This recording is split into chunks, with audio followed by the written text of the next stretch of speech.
প্রতিশ্রুতি মাফিক অর্থ না দেয়া এবং সাংবাদিক মারধরের ঘটনায় লাতিন বাংলা সুপার কাপের 11 ডিসেম্বরের ম্যাচ ভেন্যু জাতীয় স্টেডিয়াম স্থগিত করেছে জাতীয় ক্রীড়া পরিষদ। এদিকে বাফুফে ভবিষ্যতে এ ধরনের আসর আয়োজকদের বিষয়ে আরও সচেতন হবে বলে জানান বাফুফে সহসভাপতি ফাহাদ করিম। আমি বাফুফের সাথে এই বিষয়ে কথা বলবো যে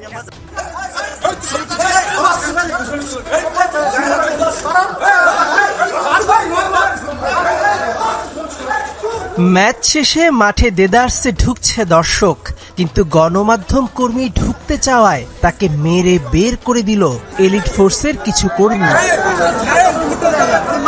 অব্যবস্থাপনার সাগরে ভাসা লাতিন বাংলা সুপার কাপে সাংবাদিক মারধরের ঘটনায় তাৎক্ষণিক প্রতিবাদ জানায় গণমাধ্যম কর্মীরা।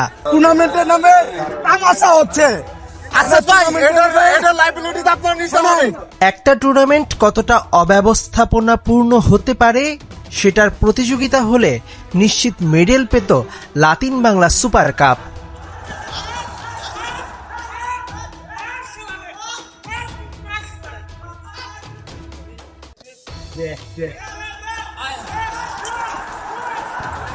বাংলাদেশের red and green future star নিজেদের শেষ ম্যাচে আর্জেন্টিনার ক্লাব অ্যাথলেটিকো চার্লোনের বিপক্ষে মাঠে নামার আগেই বিতর্ক।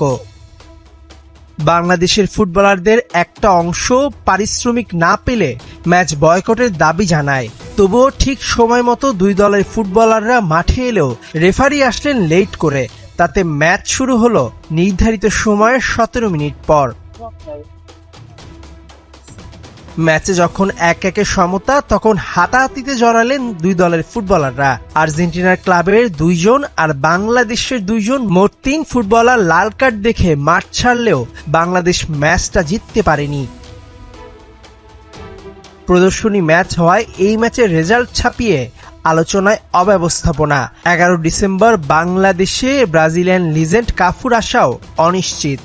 আমাদের যেহেতু একটা কমিটি আছে, আমরা কমিটি করে এটা একটা সুরাহা নেব ইনশাআল্লাহ। পেমেন্ট এদেরকে কে দেবে সেটা আমিও বলতে পারবো না, বাট আমাদের সাথে যখন ফেডারেশনের কথা হয় আমরা একটা টিম চাচ্ছি বাংলাদেশ থেকে। কিন্তু টিমের পারিশ্রমিক কে দেবে? না, টিমের পারিশ্রমিক তারা বহন করবেন বা কারা বহন করবেন সেটা তাদের সাথে আমাদের কথা হয়নি। তারা একটা টিম সম্পূর্ণ প্রোভাইড করবে।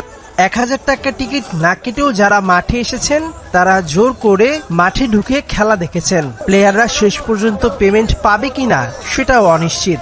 এমন আয়োজকদের দায়িত্ব দেওয়া হয়েছে লাতিন বাংলা সুপার কাপ আয়োজনের, যাদের পূর্ব অভিজ্ঞতা নেই।